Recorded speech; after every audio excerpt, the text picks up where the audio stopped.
Mobile phone charge নিয়ে বিভিন্ন সময় আমরা বিড়ম্বনায় পড়ে যাই।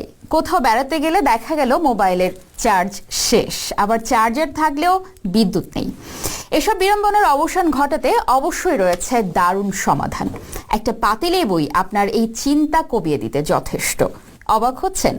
মোবাইল চার্জের সাথে পাতিলেবুর কি সম্পর্ক, তার মজার তথ্য জানাচ্ছেন সাদিয়া আফরোজ।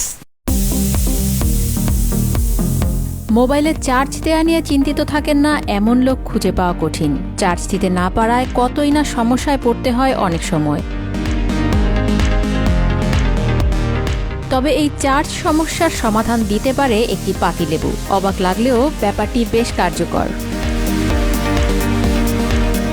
লেবু দিয়ে মোবাইল চার্জ দেওয়ার অনেক ভিডিও ইতিমধ্যে বিভিন্ন মাধ্যমে ভাইরাল হয়েছে, যেগুলোতে দাবি করা হচ্ছে পাতিলেবু দিয়েই মোবাইল ফোন চার্জিং সম্ভব।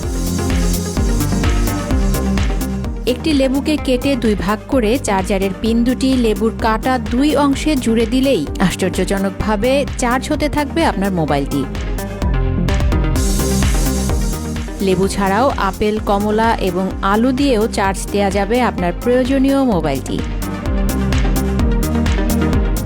Sadia Afroz, TVN 24 news desk.